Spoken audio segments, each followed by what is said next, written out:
No, like to be honest, I just had a website that I could have done and I turned it down. And I turned it down for a few reasons. One, it wasn't exactly, I'm kind of being a little selective and I want to figure out I want to almost get to the point where I could pick my clients and be something that I'm 100% into. So there's a few other areas that I want to get into, and I'm kind of going to decide if I'm going to focus more on them than just digital marketing. Because most of my work I did with Brightly social media. With Brightly, did you think about hiring independent contractors? Yeah, so I did. So like I brought in people for jobs. So like, and that's one of the things if you start your own business is, what's that? Like selling, for selling. If I found the right person, I feel like finding someone for selling is a hard part. Like finding someone that could like code your website or that is an SEO expert is a little bit easier. Because you could pick up freelancers like that. I never encountered someone that's like a freelance salesperson, but that would probably be like a genius idea if they could actually go out and go sell it and I could do all the work.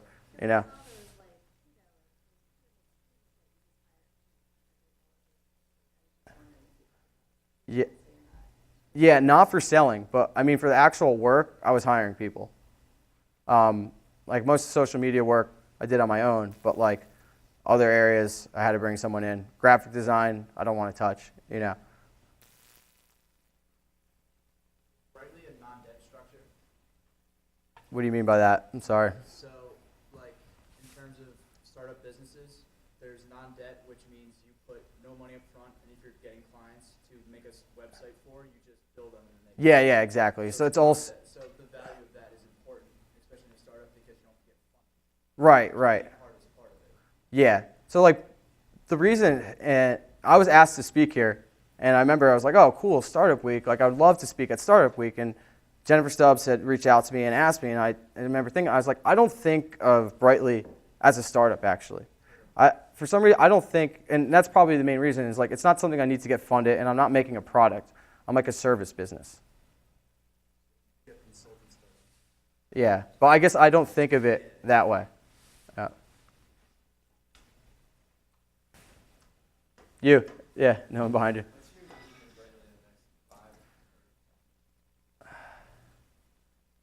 I don't know. I'm still, to be honest, trying to figure that out.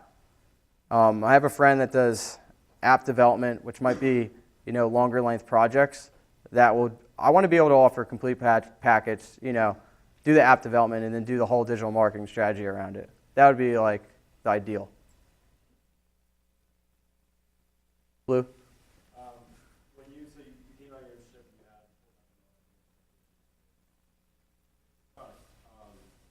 when you look back, obviously like it wasn't as successful. Hey. When you look back, do you think that it wasn't? Do you think that your idea wasn't solid? Do you think like the way you went about getting it done? I think I gave up way too quickly. So what happened was I got the scarves, and then I was taking new ventures. And Robert Macy used to teach it. I'm not sure if he still teaches it. Great course where you actually the first day of class, you go up and you pitch a business idea, and either you get people for your idea, or you like someone else's idea and you form a team. And I got totally sucked into an idea that we worked on. It was actually for video game lessons. So people pay professional gamers privately to give them video game lessons just to get better. You did that? Yeah. Like how much did you pay? No, I got it. Oh, you gave the lessons. How much did you charge? 60 an hour. 60? But people are charging up to like 150, So we're like, why can't we make these lessons or get professional gamers to make these lessons and create and sell these videos? And that's what we did. And I got sucked into that, and that's kind of where I let the scarf idea fall apart. And Melissa, who's the president of Penn State Market Association when we were here, she's actually here right now because she's on the SMEAL advisory board for another event. But we were talking today, we're like, this would have still worked. Like the New York Jets, like they actually gave almost the same scarves they gave to all their season ticket holders this year. And New York Giants came out with a similar scarf. And like the fans do the same thing, hold them up, wear them around their neck, and it made me think like, yeah, it probably would have, if I stuck with it, I probably could have made a lot of money, because when you get down to it, if you get your own collegiate license, you pay a few $1,000s, you could get these scarves made. The factory in China that I had making these, like it was through 2 middlemen, was charging less than $1 a scarf. So if you're selling them for $10, you easily could sell these scarves for $10.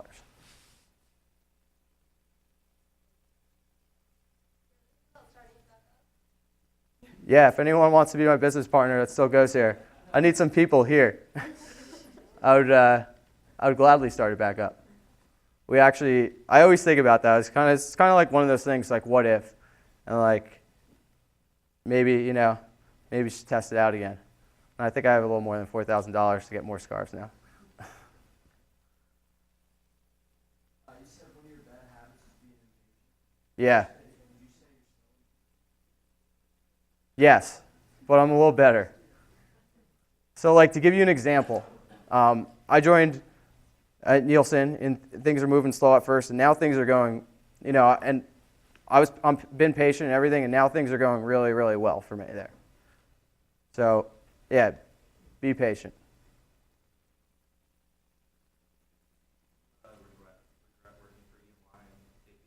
No, absolutely not.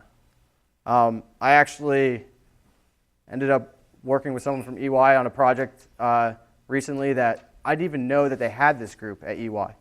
Like these companies are so big that if you can't even be exposed to the amount of work they do. And that's another thing, to be patient, because you'll project hop, and then you'll get on, you might have 3 terrible projects, like my old roommate who works at EY, and then you get on this great project where you go to Puerto Rico, and you're learning a ton.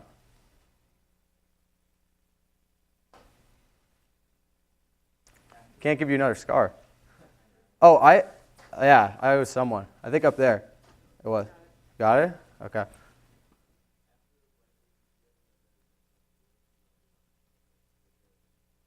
Yeah, like my dream is to work on a product, a software product. But one thing is, I will never go and start my own business completely on my own again. If I go to work on a product, I want a team. And it's all about finding that right team. Like I have, and that's like another piece of advice is really like look at the people in this room. I had an interview before, and I'm honestly saying this, I don't think there's a day, I'll be safe and say there's not a week that goes by that I don't talk to someone that graduated with a degree in IST. Everyone that I know that graduated or that I talk to frequently is doing something cool on the side or has their own business. Yep.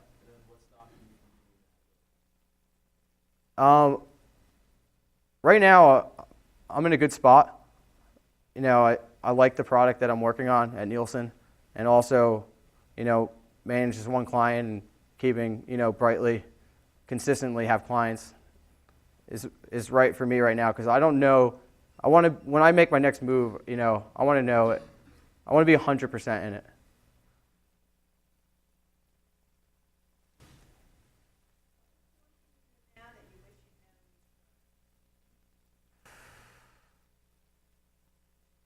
It's not fun working alone. You don't really think about it. You're like, oh, I just want to be my own boss. Well, good, go be your own boss. But then, yeah, you might have team battles, and there's times working with teams are tough, but it's fun and you push each other. Like I've learned so much on teams. You'll always have that person that like hates your idea, right? And then you have to sell it to them, and that's great.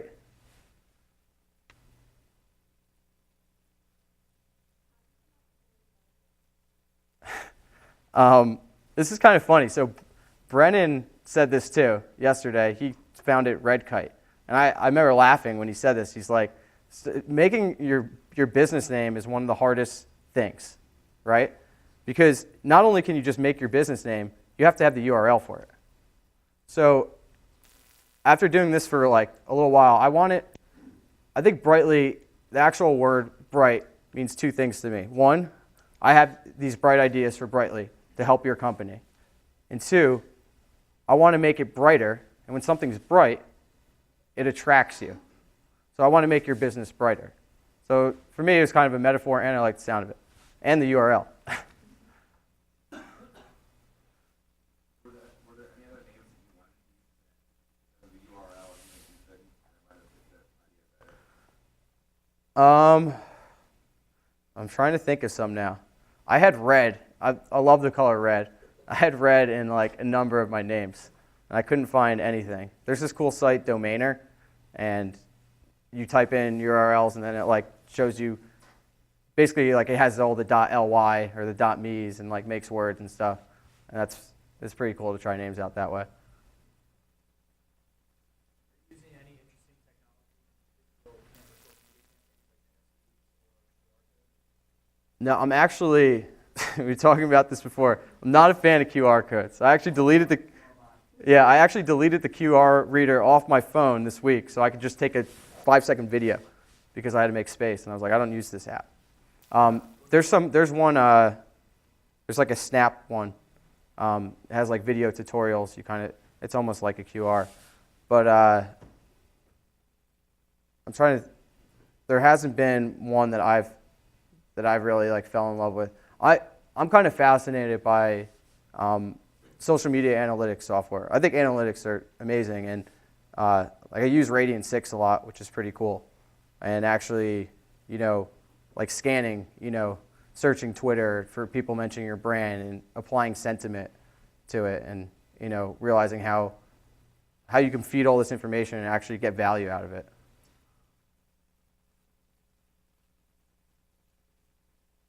Any more questions on the way back? Adam too, right? All right. You had to do it all over again. Yeah, absolutely.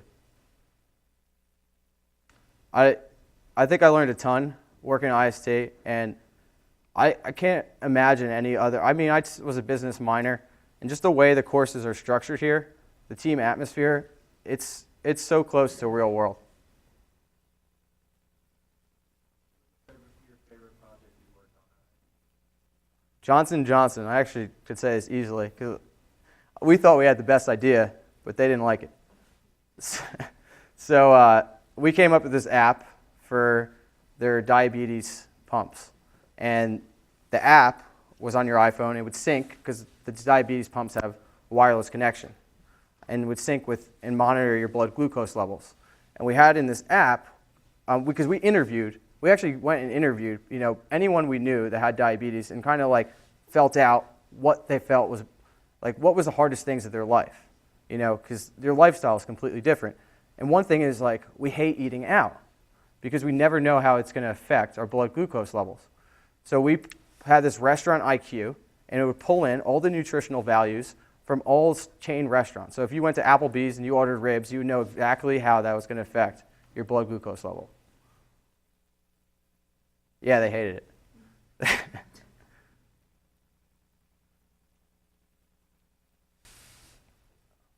Any more questions? Yeah. What was your favorite course that you took at Penn State? I say new ventures, just because the course is really, here's 3 credits, go start your own business. And then independent study was awesome too, because that was just like an even better extension of that. And then you get all the networking ties from Penn State alumni.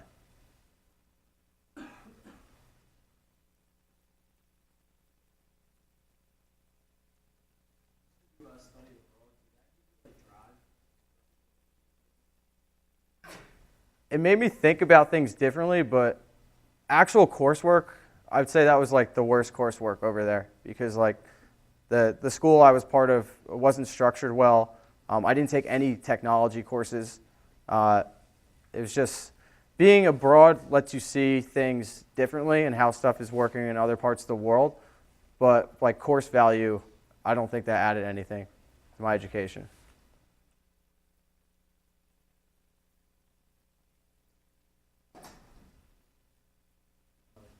Yep. Can you talk about your internship experiences? Yeah. Sophomore year, I interned at BAE Systems, their defense company, And I probably had the coolest job, and no one believes me, even when I used to tell my friends there. I would drive around a Hummer in the Mojave Desert, putting on demos for government clients, testing out these cutting-edge radios. It really was, it was unbelievable.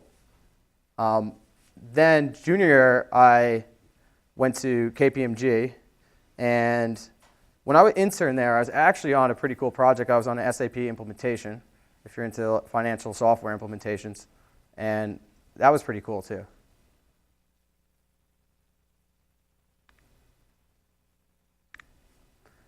I'll send you guys, if no one has any questions more, I'll make sure you get my contact information, and then you can really email me anytime. You could Facebook message me, you could tweet at me, you know, like I don't care, any type of social interaction. Tag me in Instagram posts that I'm not in. All right. Thank you, everyone.